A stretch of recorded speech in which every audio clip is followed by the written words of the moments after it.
I think it is clear to believe in the power of ideas. Fresh thinking to the Manhattan Institute.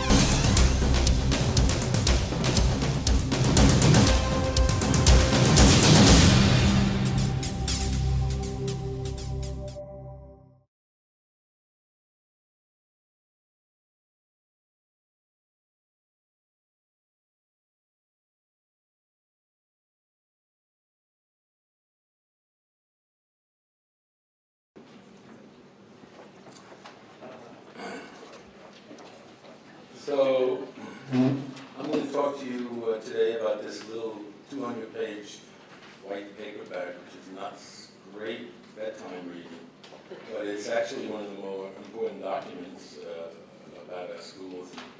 It tells you a lot about how we spend the money in the schools, how we function.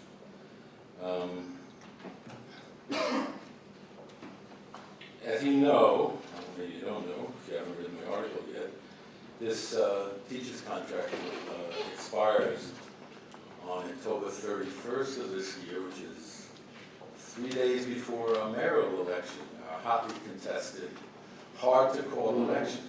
But so I'll make a prediction that the mayor will be reelected for a third term.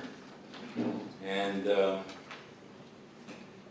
that's very important. And I think for many reasons, and not all the good ones in my view, but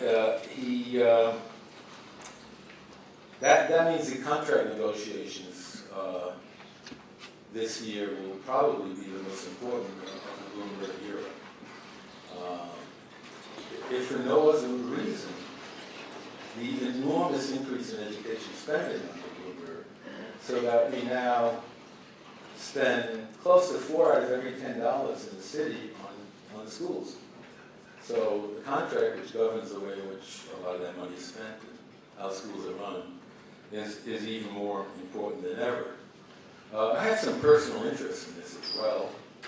But the fact is, I probably wouldn't have been writing about education for the last 15 years if not for this little white book. It happened when I was, at the time I was working for city government. My prior journalistic experience was entirely on issues like the CIA or the Middle East.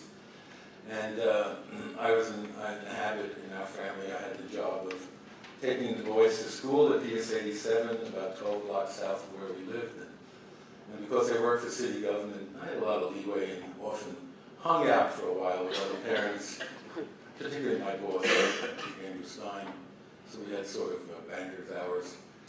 And I used to hang out a lot. One day, early in September, in the middle of the 90s, I noticed this completely disheveled middle-aged man wearing a torn coat, wandering around the schoolyard in a stupor. And this was in the mid-90s, and I thought, what happened to a homeless person might have gotten into this schoolyard? And he was mingling with the kids, and I turned to one of the fellow parents, and I said, who's that guy? And she said, Saul. Don't you know? That's Malcolm, one of our new teachers. I couldn't believe it. No, it's not possible. And since I had a good relationship, oh God, I just pressed something. Will it work? And I couldn't believe it, and I stormed off to see the principal. And I said, well, what do you mean? How could this guy be one of our teachers? She said, Saul, don't you know about our contract? No. And so she gave me a very quick briefing on the teacher's contract, including one of the great clauses in it, the seniority transfer clause. And she explained that if there was a vacancy, at least half of the vacancy she had to post, any teacher from another school could put in for that vacancy, and it was assigned based on seniority. This guy's previous principal obviously wanted to get rid of him, so he gave him a satisfactory rating and urged him to transfer. Why not try PS 87? Right near Zabars, it's a wonderful neighborhood. And gave him a satisfactory rating, and we used to call this passing on the lemons. When I realized this, I sort of converted myself into, I guess, a contractologist. And I pursued this issue for about 6-7 years, mostly in the City Journal, but in the Post as well. And I ranted and raved about this terrible contract, which I often call the we don't do Windows contract.